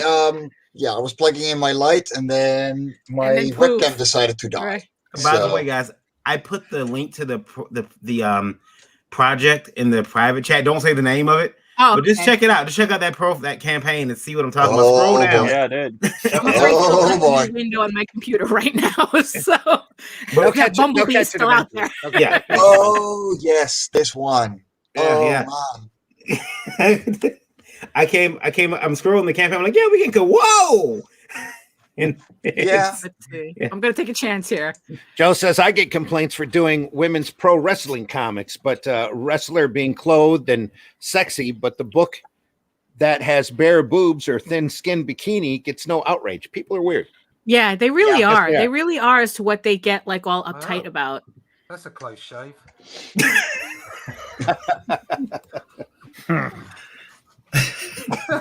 Rivals laughing with this morning. Mary said we had some implied nudity, but no actual nudity in Mary Machine Gun. And we would have to change it to meet Diamond's requirements to get published. We chose not to publish. Yeah. She Hey, certainly look, likes I using had the look, mayor, doesn't she? I had a cover that would get me in trouble only because it was a dude's nose and a woman's cleavage, and that cover would get me in trouble at conventions. So But probably get you banned in a few countries, actually. Well, Not in the Netherlands. Shot a few others. Yeah, Netherlands love noses. yeah. Oh, yeah. That makes sense. Love noses, don't worry. It's always Noses been aren't okay shit. to see naked women, but men don't want to see men naked. Well, I that's don't care. a whole different conversation, really. I mean, that's Yeah, kind it of, is. yeah. That's not Sunday Funnies type material. Yeah. You know, I don't know. Well, yeah. I mean, that is what I want to see. Yeah. You know, Mary Machine Gun made a good point though about choosing not to get published because you want to put out. And there's a point where that seems like, I understand what Diamond is saying in a way, like, but then I don't know. making you know that what? decision. I don't take anything at Diamond at face value. I mean, it's like they're always coming up with everything that, like anything that can get you to back down from dealing with them. They'll tell you that because Especially if you're in the green section. Yeah. Yeah, I mean, exactly. They make up so the rules as they fact, go so along. all of a It's sudden crazy. they're saying that they have a problem with nudity in their books. It's like, okay, here's another gate they're putting up. That has nothing to do with nothing. Tell that Eros Comics that was. If it wasn't that, they'd find something time. else. I Yeah. I don't know quite why I'd want to see nudity in comic books anyway, particularly, especially when half of them look like they've got their necks dislocated. Oh well. Oh, fair. Well, it's not It's that. funny. Is If you're going to draw somebody nude, draw it right, Yeah. Yeah. I mean that is kind of the I guess the thing that it's like it's not really like the nudity and the sex and stuff. It's how it's drawn. Just like there's a lot of shitty pinups up there out there, a lot of shitty variant covers. From people. It's like have you ever seen a human being, much less a woman? I mean, Oh, God. How does that work? I think You maybe know, you're yeah. reaching into your mind too far. Yeah, exactly. So it's like, but I think, so it's like, so a lot of people confuse, I guess, not liking the artwork as to not liking the content of the artwork, because I mean, it's kind of like showing somebody Tim Vigil. Tim Vigil artwork. That's a Rorschach test. This problem here has been on my goddamn mind forever. I think ever since I got into like comics when I was a kid. And it just like further propelled when I got into hentai. And I thank my hentai education onto this. No, yeah, definitely. Boobs in Western comics have always looked scuffed, in my opinion. Yes. And the quality has become like my standards of quality have become way overshot now, and What do you standing mean more critical into. What do you mean scuffed? Yeah. Sorry. Well, scuffed in a sense that they look like just bags. They don't look like they have like physique. Well, we have it's just, like, this tacked whole on, obsession with plastic surgery and stuff. Yeah. I was going to say Oh, there was a Yeah. period here, especially in the States, where most women were bags in the front. Yeah, Yeah, no, that- for that real, is- yeah. That is true, but if you want to like draw natural breasts, Yeah. they don't look like that, and No. it doesn't I wrap have- around on the No. like the deltoid and the rib cage and like on the lats and all that stuff. You really see that when you're just studying, and I can't for the life of me think like, why haven't Western artists cracked that thing for their stylization yet? And when they suddenly go and do manga-esque type of like affairs, suddenly they start to like get really improved. Right. Yeah. Yeah. I mean, to tell you the truth, it's like I posted up I posted up a sketch that I was doing like a while ago on Facebook, and Russ gave me like the absolute best not a critique, but just just compliment on it, where he says that I drew the breasts very realistically. It's like oh, that's some lovely. I remember that. That was boobs you have there. because Yes. they kind of laid down just right. Right, Like, yeah, yeah. and it was just like, oh, I got it right. Oh, I feel so professional. which is really hard to do when you're drawing an anthropomorphic fox. Yeah. Right, yeah, exactly. I wasn't looking at That's the a whole. face. That's a whole. Yeah, exactly. That's a whole different set of dynamics going on. Imagine what would have happened. Imagine what would have happened if he told you couldn't draw feathers. Well, Yeah, really. then you have to learn feathers. Then that's And what how it long is. that would stay with you. Yeah, you'd have to learn. I'd be studying feathers Yeah. all day if that was the All day. case. Yeah. Hey, That's okay. I think we need a bingo sheet now. I think. It's okay. I got him back with a recent logo. Right. The logo design he showed me. I'm like, yeah, it doesn't look right at all. But I think in the end though I think like the big problem though is that there's people like this asking for a constant stream of adult work in work where it's not supposed to be there. Mm-hmm. And it's like, look, I get it, but there are outlets for that already. There are people doing that type of work already. You don't need to bother people who aren't doing that work to supply you with what you want. I'm not sure if if the point was that it was all that he was looking for, or if the point was because the book was in black and white, it should be underground-esque. And where are our balls for not doing, since we're doing black and white, not doing an underground book? Not every black and white book definitely is not an underground book. Well, right, yeah. Even most of the underground books aren't that underground. Right. I mean, it's like it's like with Tall Tales. I mean, it's like the amount of people who look at, they see black and white and they see the furries and they go, Blowing that up, but is it There we go. furry? No. But is it furry? No. Yeah, exactly. It's like, Lord. it's like, how can you look in that and say, it's like, yeah, but where are the where's- boobs? Yeah, where are the boobs? It's like, Oh God, yeah. Jeez. No, No, Stanley would have said, "You're holding them already." yeah, it's like, My very first webcomic wasn't even a furry comic, but the main character was an anthropomorphic owl. which was And enough. No, it was like the very first thing I got when I uploaded the first chapter was, but does he go to the nude? And I was like, Right, yeah. nude? Really? It's like, I just posted this like 30 seconds ago. Exactly. He keeps all of his feathers counted for just such an occasion. No, for real. I mean, no. Yeah. So I think that in the end that's really the issue. Not that, whether, like, oh, there's sex or too much sex or not enough sex and stuff, but it's just that people they're losing their sense of context of when this should happen. It's place. Yeah. It's called an unwashed mass for a reason. Right. Jen Coolroy says, Mary, I appreciate your respect of yourselves over Diamond's peer pressure.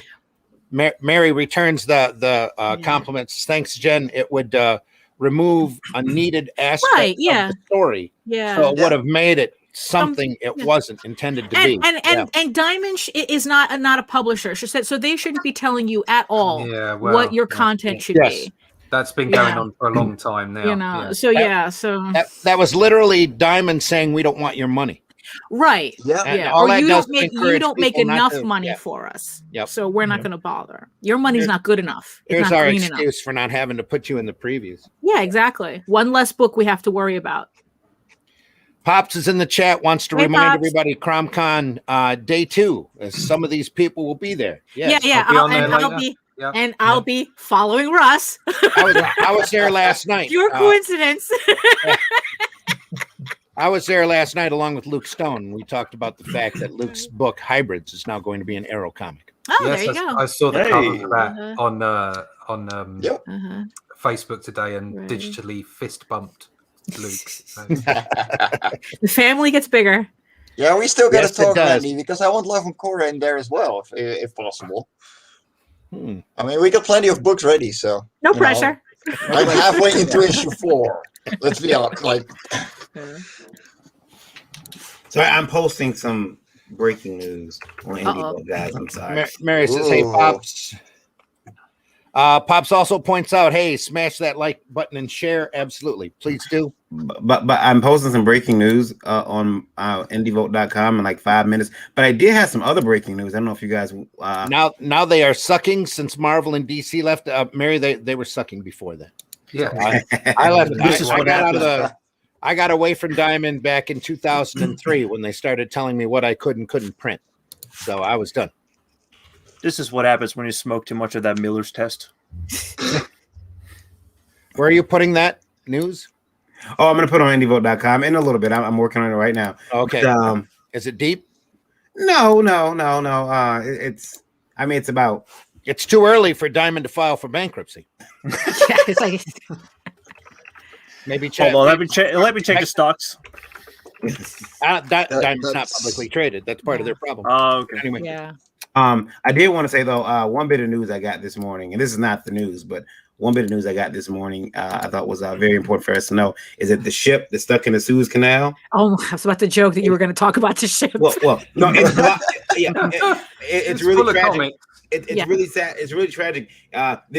People have comments on that boat they can't get. Yeah.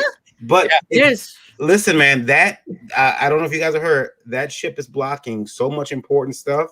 Mhm. They decided to rename it the USS Mitch McConnell. So, this is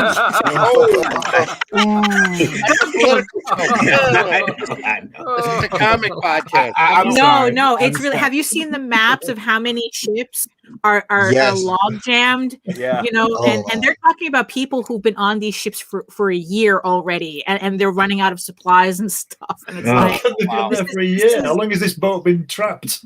No, that they've been on the sea for about a year. I guess that's how long their contracts are to work on these ships.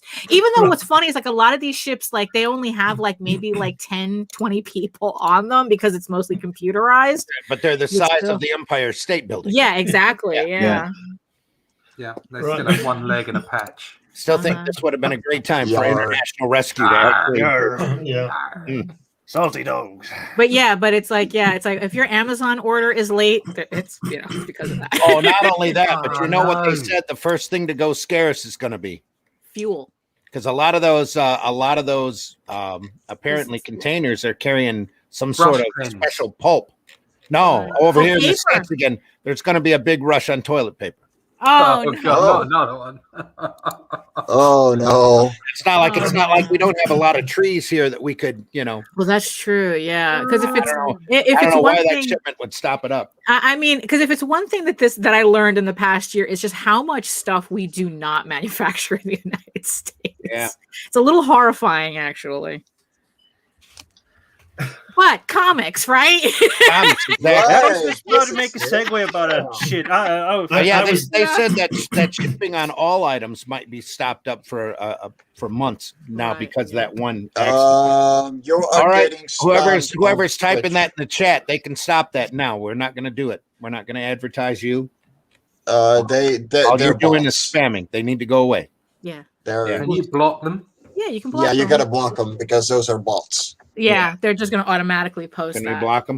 Where the bot well, you don't want to click on it, but it's better just not to bring it up. I can go into our Twitch and take it out though. All right, that's the only places really seeing it. Oh, is that where it is? Oh, it's Twitch. I'm going to take us off the Twitch. No, they can stay there because I'm sure somebody's watching on Twitch. Let me see here. Hold on. People are watching on Twitch. So. Oh, okay. Well, we don't want to cut them out then. Yeah. No. Mm-hmm. Hi, Twitch people. Hello, Twitchers. I feel bad saying it because it's like Twitchers, man. That's kind of well, it's better than tweakers. Well, tubers. Can't really call them twits because those are the Twitter people. Those are the Twitter people, yeah. Here it is, Randy. It's not. I mean, it's indie vote, so we're late on breaking news sometimes. But here it is. San Diego Comic-Con scheduled to Thanksgiving week. Thanksgiving. Oh, yeah. Could they choose the absolute worst weekend? Thanksgiving. Really? Really? It's like, who's the brain trust there? I mean, really? The same brain trust that took out the 10 mil in PPE loans last year. Yes. Yeah. And then did a virtual con. Yeah. Thanksgiving. I mean, really? I mean, it's only like the biggest holiday in the United States, second to Christmas. Yes. Well, and it's like you're going to run San Diego Comic-Con. You're going to have a lot of spouses going, "Oh, hell no." Right, exactly. Yeah. That's not what people do on that weekend. Honestly, I do not see people like stopping their Thanksgiving to go to Comic-Con. Yep. Not at all. Listen, they're a nonprofit. They can't be held accountable. And No. This is it was pretty shocking. A great way to write up a loss, though. Again, for the year, 2 years. Well, late. yeah, yes. probably. Maybe they're doing that on purpose, knowing that a lot of people won't show up. They're technically still running a show, and then they're doing whatever obligations that they need to. And again, with the numbers yo-yoing, especially here in the States, you never know where we're going to be, even in November at this point. Right? Yeah, exactly. Things are really going to have to calm down before any type of actual business is going to get done. But we're not here to talk about Right? Yeah, exactly. politics. I want to ask though, Ships caught in the canal, or as far as going to that convention, swinging wangs, all of that. Anyway, I mean, who's going to go to that? Wiener. Who's going to go to that convention? It's holiday weekend, man. Right, Yeah. but if there was nothing else going on, that would still be a stupid decision to hold that on Thanksgiving weekend. Yeah. Maybe they've done it because nobody will go. Maybe, like I said, maybe there's some kind of it's kind of like one of those technical obligations they have to fulfill for somebody, for insurance or something. So, well, Probably. that's true too. But I mean, it's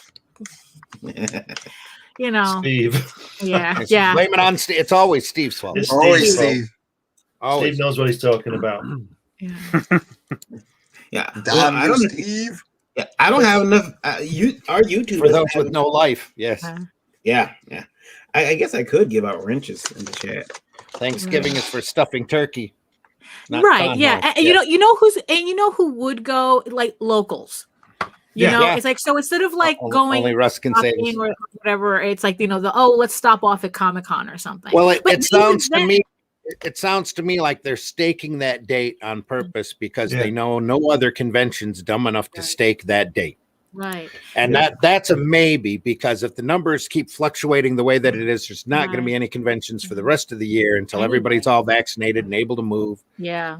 Or all the mask mandates are removed and all of that. So they might be doing that on purpose, just okay, we're going to be here. If we're going to be, we're going to be here. Right. Yeah. And then if we are, we are. If we're not, then they'll yank it. And And then on top of it, just to also realize too, even if the locals would go, the way Comic-Con is run as this Byzantine institution where like even getting tickets is like it's easier to run Boston Marathon than to get tickets for San Diego Comic-Con. It's not like you could just walk in, buy a ticket and walk in anyway. So so even if it was just a locals thing, the whole thing doesn't make any sense. Yeah. Can we wrench somebody? Varian? I believe that I can. Jake wants to be wrenched. Yeah, I believe Jake. Or Jake. I believe I can. Let me go look in the YouTube. I'm pretty sure that I can make moderators. I'll be honest. I mean, obviously, it doesn't really make much difference for us over here for the San Diego Comic Con because we ain't going anywhere anyway. No. Hear me out. Run the con and let the scalpers buy all the tickets. And don't show up. Don't show up as a protest. Yeah. But I'm not really that keen on big cons anymore because all they do is just fill it full of film stars and actors. And have people come down. And I went to I can't remember which one it was. I think it was Denmark or something like that. I don't know which one it was. And they had Artist Alley, and we thought we were going to be in Artist Alley, and it wasn't. It was as in they are artistes, they are Hollywood actors. So the Artist Alley was full of all these people signing photographs, and we were stuck on the other side with no one coming to us because no one knew we were there. We didn't sell anything all day, and it's like, oh right, that's the way it's going to be, is it? And I've been to several cons like that, and I just won't go to the big cons anymore. It sounds very arrogant, but I won't go to a con unless I'm invited. I won't go unless I'm invited because I won't make any money. When I was doing Crikey, there was a convention at GMEX in Manchester, and we had a stall there and all that kind of thing, and all these comics people were there, and all the people who came in marched right past all the comics to the Star Trek thing, and that Marina Sirtis was there looking gorgeous, like she does, and she was just signing you were allowed one photograph for 25 quid, and I think you got an autograph for 25 quid, and there were just 15,000 million people just wanting to see her. Yeah. And as you're saying, just marching past all the comics and all the magazines and all the books and all the stuff that we thought we were there for. Yeah, exactly. And it's right. I was at one. I was actually at a smaller one up in Hull, and I managed to make a reasonable amount that day. It wasn't bad. Again, I was invited. I was on the guest list. But the girl next to me was from. She used to be in some program on the telly about dinosaurs, and she used to be in a pop group. I can't remember which one it was. Steps or so? No, not Steps. The other one. Anyway, no. Before that, we're talking a while before that, and she was making like £25, so like $35 just for a picture. And people were coming up and saying, "Can we have like a selfie with you?" And she's going, "Yeah, 10 quid." Yeah. She walked away with 3,000 quid in one day. Yes. Yep. Well, I protested. My protest against Stan Lee was that a friend of mine bought me a ticket for London Con a few years ago, only about 5-6 years ago, and Stan Lee was there. And I read that I think this I don't know, this ticket cost 120 quid. It was some sort of private discussion with him, whatever. And this guy bought it me as a birthday gift. And then I found out that what I was going to do, I have the FF annual Wedding of Sue and Reeves signed by Jack Kirby. So I thought it'd be pretty neat to get Stan to sign it as well, So I was going to take that down. And then I read that anything like that was 25 quid. Mm-hmm. So you're going to have a photograph with him. That's 25 quid. You want his autograph? That's 25 quid. Sign a book? That's 25 quid. And I just thought, no. And you probably won't believe this, or maybe you will, but I sent the ticket back. I didn't go. SDCC is stupid, Pop says. They should be doing a smaller venue-themed show every weekend all summer. Someone should be paying me for all these ideas. Yeah. Well, you should do the show. Yeah, do it. Yes. Pops, do the show. Come on. Yeah. Have Phil. Yeah, that would have been smarter if they had done like smaller. But I guess San Diego doesn't know how to do that. And again, I'm sure there's some method behind their madness. They staked out that weekend on purpose because nobody else will. That way they can yank it and still be able to claim their insurance or whatever they have to do. Like I said, this probably smells not like planning on doing a show this year. Yeah. The problem is that I wouldn't sign up for it then. I would definitely. Comics have been taken over by some kind of pop culture craze. It's been like that for the last decade. Though. Exactly. And because of that, you don't get proper Comic Cons anymore. No.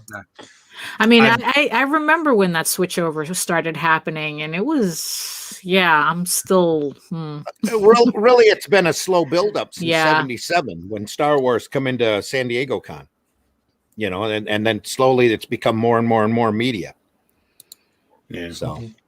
Because it's all about the money, not about the pastime. Yeah, sure. But that's like everything, like sport and everything's all about the money, isn't it? Football and everything. Yeah. Can I just add though that at the end of that Stan Lee story, that if that had been Jack Kirby and I hadn't previously met him, I would have gone. You'd have paid for it. It's all what people are prepared to pay for, isn't it? That's right. Yeah. But he must have been making a fortune because I think there were 40 or 50 invited people. They've all paid 120 quid. Yeah. They're all going to want a photograph. They're all going to want an autograph. It must have been I don't blame him for doing it, but it's just what was his agent taken out of it? Well, I don't know, but it just doesn't seem right to me that I don't know. I don't agree with that. Well, Stan used to have a signing plus first-class accommodations for him and his people, right? Plus stipend for meals, and they had all sorts of demand. On top of that, on top of the photo op, on top of the signatures, and everything like that. There was a time back when I met Stan that you just waited in line and he'd only sign 3 things, and that was it. Right. And they never asked for any money, but that was just as eBay was coming in too. Yeah. So. Well, signing 3 things is okay because you might have your entire collection there, but this charging, I don't know. I don't know. Joe brought up a good point. He says they did it because of Black Friday and Cyber Monday money. Feasibility of making money when people are willing to spend it. They're not spending it at San Diego No. Comic-Con. No. No. They're going to Best Buy. They're not going to San Diego Comic-Con. Jake, I sent you a what message on changed. Twitter, by the way. I need your Okay. URL for YouTube. So I can make you. That's the only way to make moderators. You have to have. A So YouTube that account. so Jake is gonna go, he's gonna go on bananating everybody. He'll ban me. He'll like, yeah, you're banned. And you get a ban. And you get a ban. And you I get a ban. mean, we're the And pops I there, promise so you know. I sent Pops one too, so he has sent me his YouTube URL. That's the only way he can make moderators. But yeah, I do have that ability now. Guess we have enough users. Cool. Sweet. Well, we have enough users finally. Yeah, well, enough viewers and enough people who love their indie vote. Right. So artist editions, we're all doing them next year. That's what I'm hearing. That'd be Yeah. fun. That'd be I fun. don't know. You know, the Treasury books are starting to come back real hard as far as the Marvel and DC. They're going to start printing a lot more Treasury stuff and reprint the Treasuries that have already been out there. That size format's starting to catch back up again. I'd like to do that with the 3-book arc on Only Death Can Save Us. That would be cool. Mm. Yeah. In black and white. Put the whole thing in as a collected, oversized black and white. Yeah, that'd be great. Hardcover. Yeah. I'd need someone to find someone to publish it. But Well, you know. It says now he is drunk with power. There you go. We'll have to see how much that runs. yeah. Because I'm thinking Yeah. it would probably Yeah, have it's to be something expensive. we'd have to crowdfund. Yeah, no, absolutely. Yeah. Oh yeah. That is not something you make casually. No. Saddle stitch hardcover. It sounds like a dream to me. Yeah. Oh, that'd be crazy.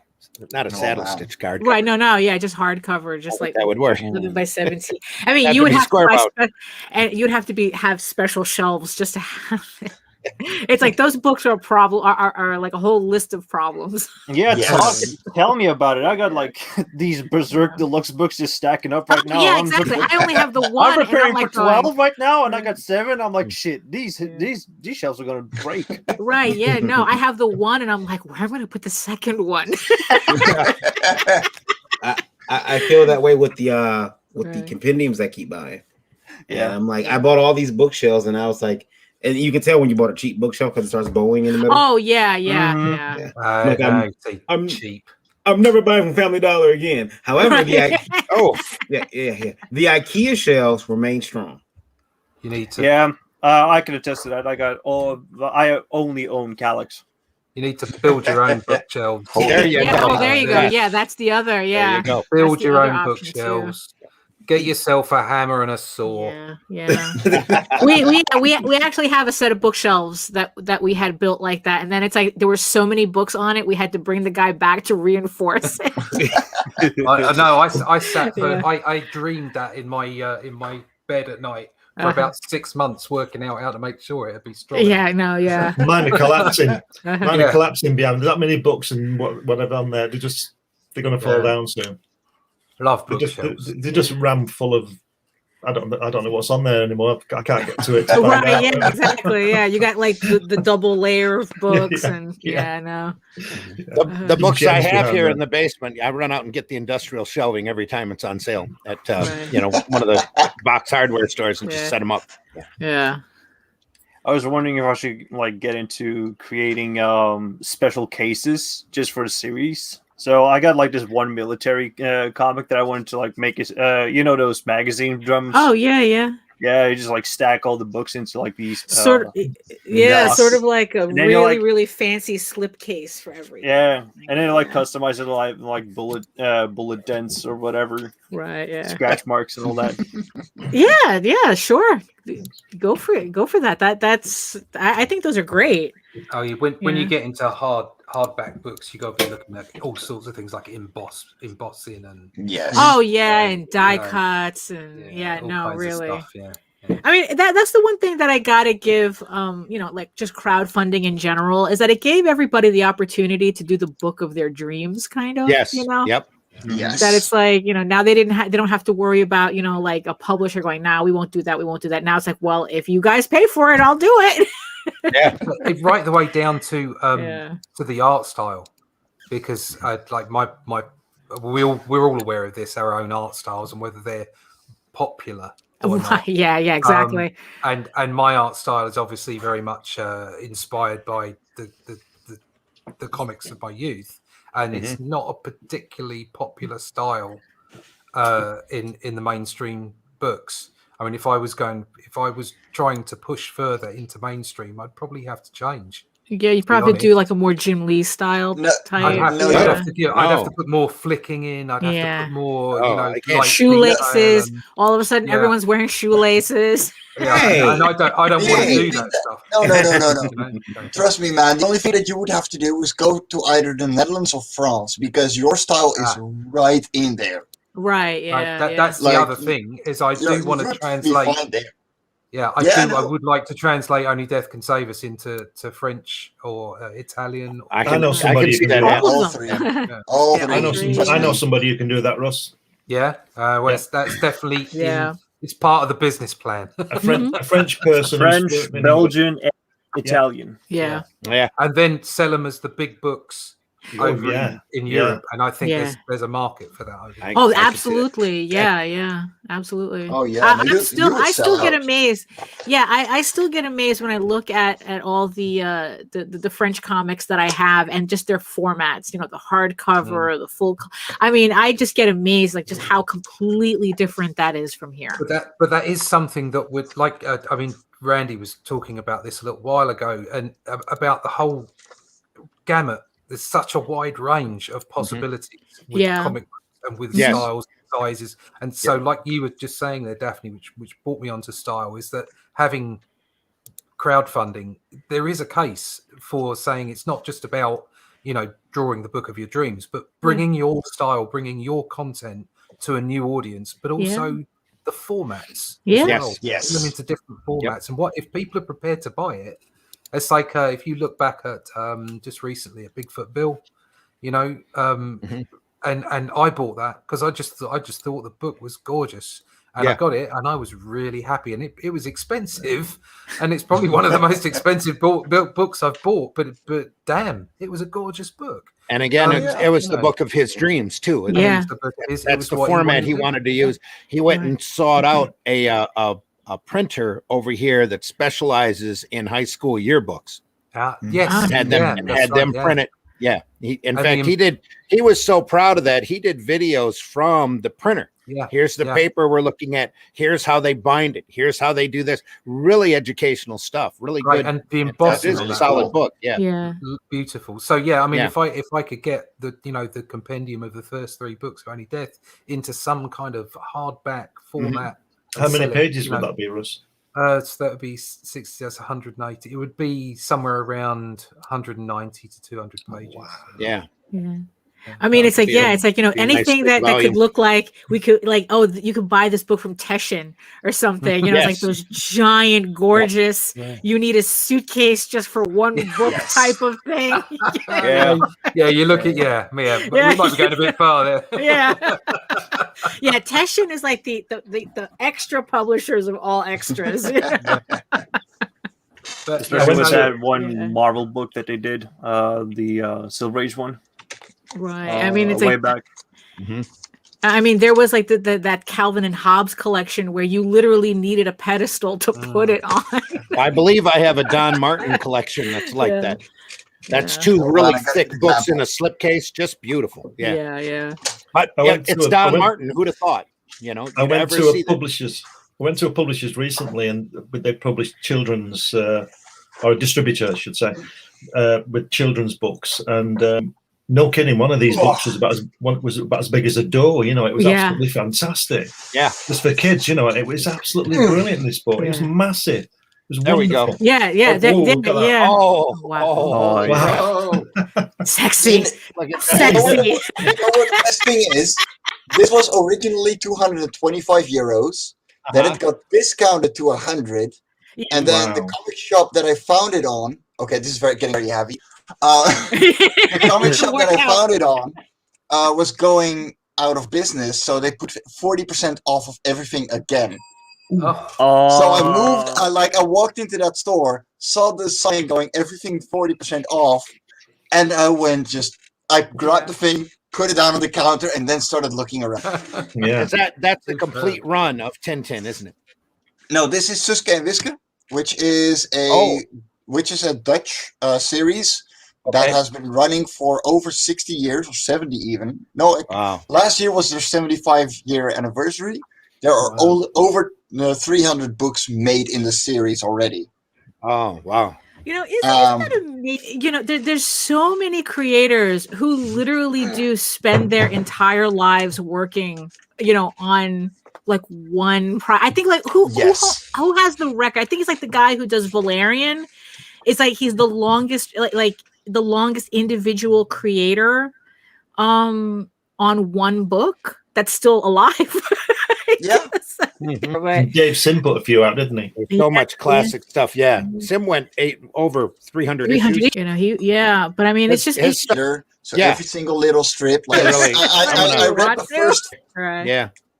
So it's like the very, very classic 4-strip.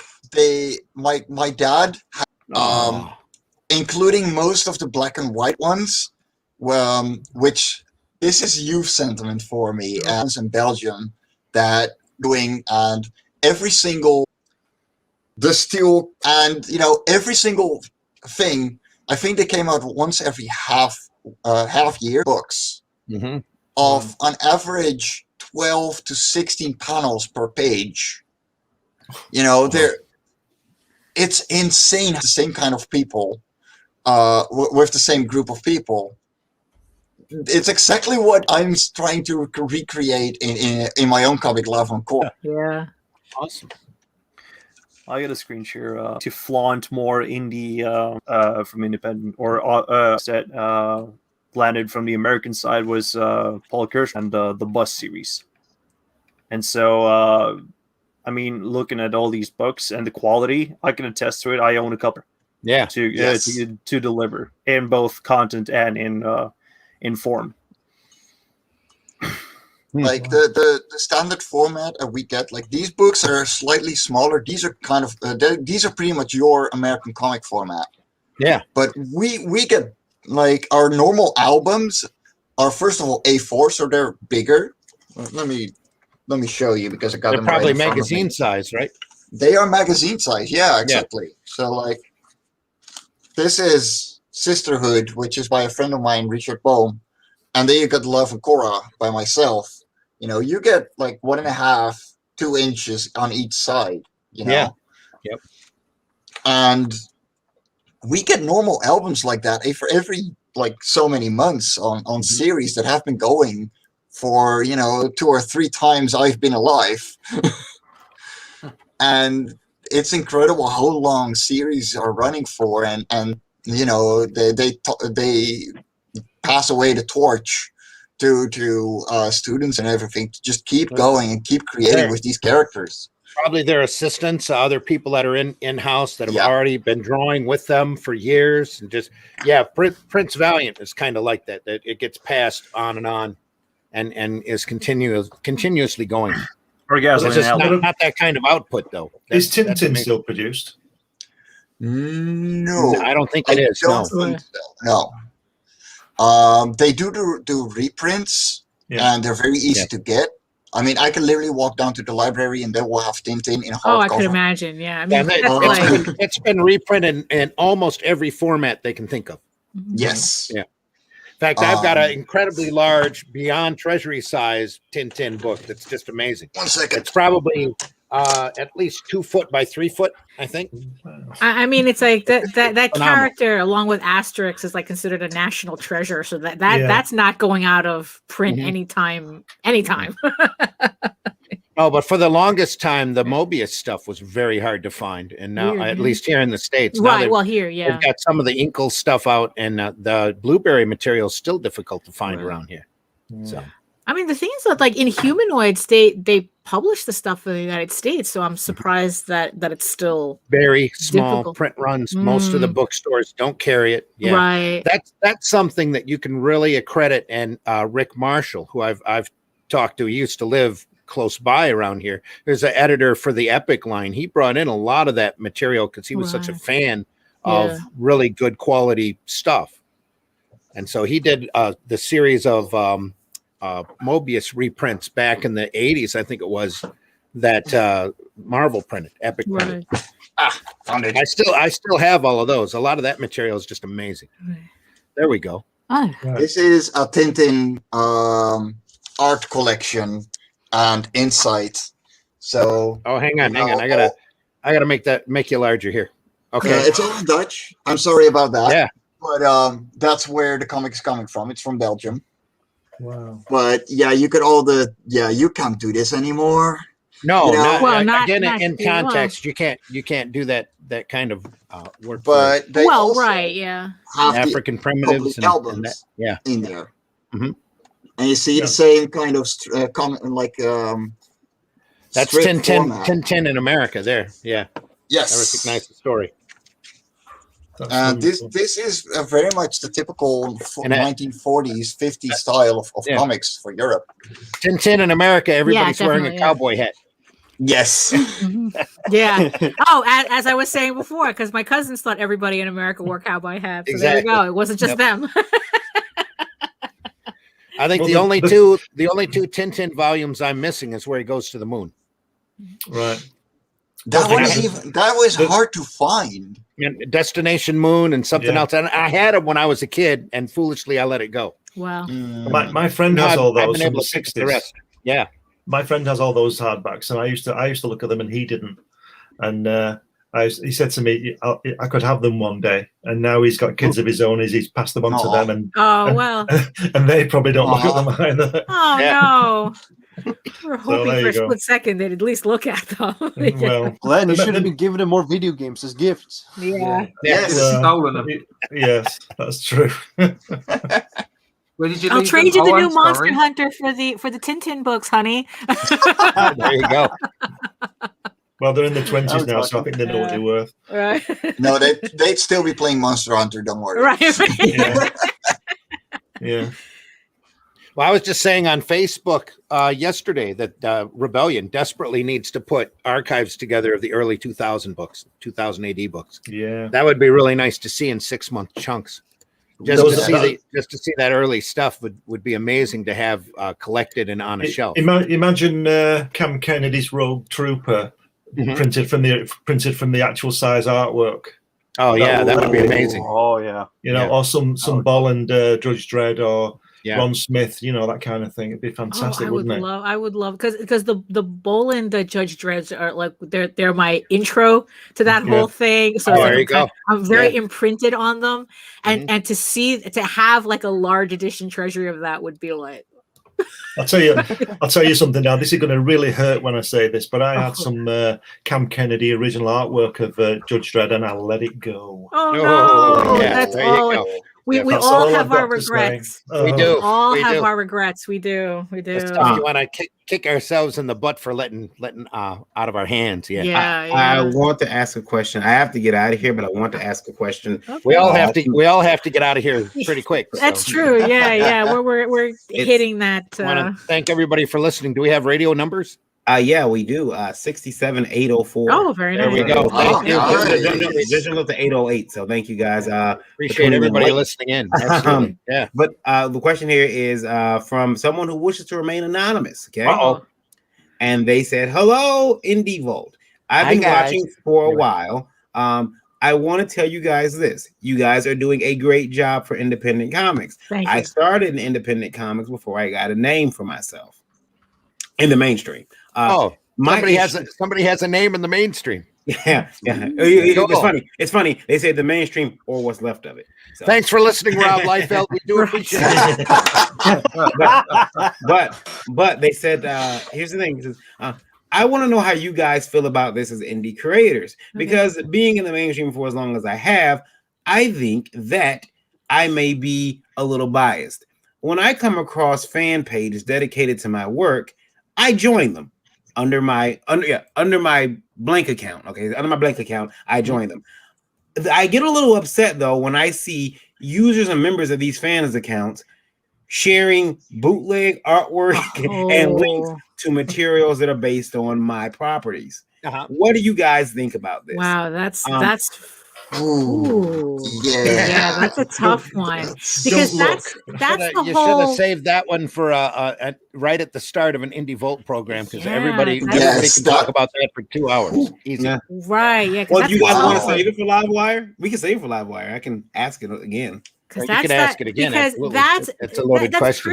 Pretty much. That's like, as a creator, how do you feel about an actual fandom being created around? Yeah. You know, and it's really, really weird because that's something that I struggle with a lot. You know, it's like it's like I haven't gotten to that point yet, but it terrifies me at the same time.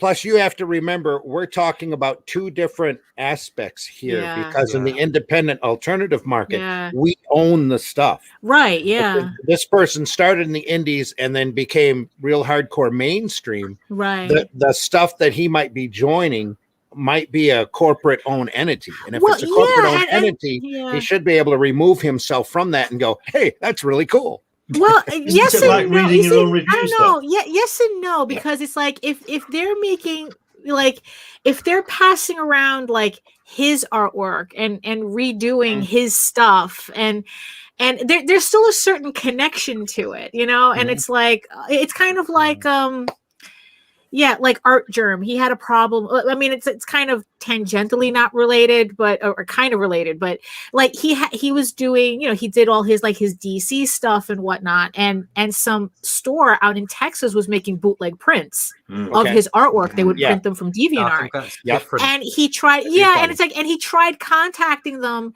you know, saying, hey, that's my artwork, and they turned around and says, no, that's not your artwork because DC owns it. You know, so it's kind of, but you know, so it's kind of like that weird. I think if you get people that are prepared to draw your stuff and try and sell it as a print, then you're in. I mean, if other artists fan art your work and then sell it, I think you've got to see it from a perspective of that's growing my brand. I've got fans out there, and although they're making money out of me, they're also advertising me. It's free advertising in some ways. Check out my Definitely Savers print comes in. Yeah, I think you've got to see it, and you've got to see. You've got to be sort of humbled by the fact that you have people that are hungry for your IP, right? And you're caught between that and the legal aspect of it. Right. So on Facebook or at Comics Unlimited Magazine at gmail.com. Cool. Jake? Oh, go ahead. Go on. No, that's it. Oh, okay. That's it. Jake, do you want to be found? No, I'll probably find you, but I'll just have to like tear my eyes away from all the booby content that I'm browsing on. There you go. Right. Yeah. But if you do want to stalk me in return, at big capital J, big capital T, and V Ester. That's J Twister on Twitter. Cool. Russ, let folks know where they can find you. You can find me on YouTube as the Comic Book Black Belt, where I'm mostly shouting at cars, but occasionally show you some production about my artwork and how Only Death Can Save Us came together, as well as other stuff like Marvel work and stuff Doctor Who and Ben 10 and that kind of thing. But you can find out all about my production there at Comic Book Black Belt on YouTube, or you can find me at russleach.com, comicbookblackbelt.com, the usual places like the Twitter and the Fleecebook and a whole bunch of other social media places. Just come find me as Russ Leach or as Comic Book Black Belt. And obviously at my book Only Death Can Save Us, onlydeathcansavus.com, which is still available in demand. Just go to the onlydeathcansavus.com and there is a link there to the Indiegogo in demand campaign, which won't be around forever, and there are a limited number of books available, so get yours now. Get it now. Daphne, let folks know where they can find you. Oh, you can find all my social media links at egoworks.com, EGOWORKS, where you can also read the first 5 issues of Ego Raven, Heir of the First Unicorn, for free. The second issue coming out on Kickstarter in May. You can also sign up for the pre-launch page for Tall Tales, the first volume of Thieves Quest, which we're starting from issue 1, which goes live tomorrow. So there's the Kickstarter for that. And don't forget also that the 50th backer on the Indie Vault campaign gets the original of this piece, but 50 also unlocks prints for everybody. So no, you don't have to fight that hard. I still want you to fight, but should you make a question, or he's got a situation where he was on disability, he made quite a bit of money on his campaign, disability slapped his hand, and now he's off disability. Yeah. Wow. So we're going to talk about that today on Sunday. Not Sunday, but on a special issue this Sunday today at 2. I really want to thank everybody for listening today. I want to thank everybody who contributed, everybody who's in the chat. And we love you deeply, and we appreciate you being here. I've been your host, Randy Zimmerman. You can find me on Facebook under Randy Zimmerman. You can find me on Twitter under Randy Zimm. Do look at the Arrow Comics 4.0 page on Facebook. We have some more artwork that's popped up there. I just put it up yesterday. The Arrow Comics 4.0 channel over on YouTube has our videos. Please don't forget the he said as he stalls, don't forget Arrow or not Arrow, Indie Vault Revolt from Arrow Comics is available now on Indiegogo. We are at 40 backers. We only have 48 days in the campaign left to go. We would deeply love to have you have this book in your hands. There's 2 different cover sets for you to choose from. It is a flip book, so you'll go in on one side 60 pages, then you'll turn the book over and go in on the other side at least 60 pages. Another 10 backers adds another 10 pages to the to this book, so it's going to get thicker with the more backers that we get.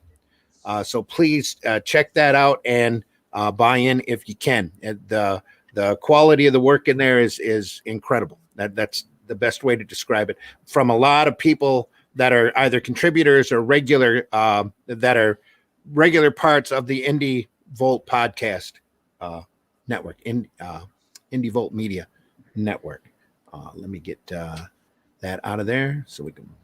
There we are.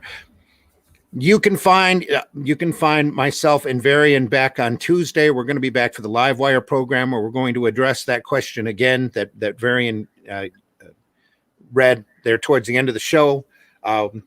With another lineup of guests that's going to be at 9 p.m. Eastern Standard Time on Tuesday.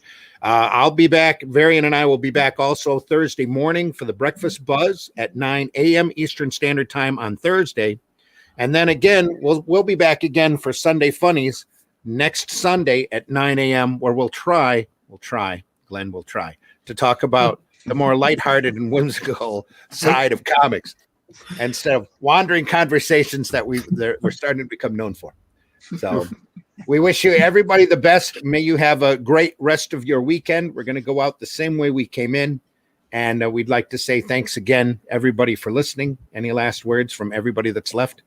Varian's gone. Jake, any last words? The question that was mentioned. Awesome. Take care.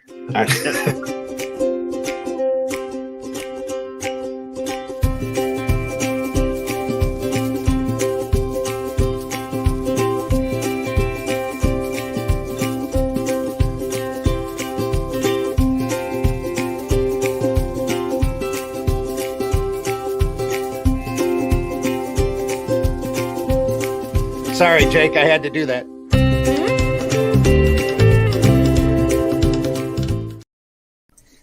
Do you draw the Flintstones naked? There's a market for that.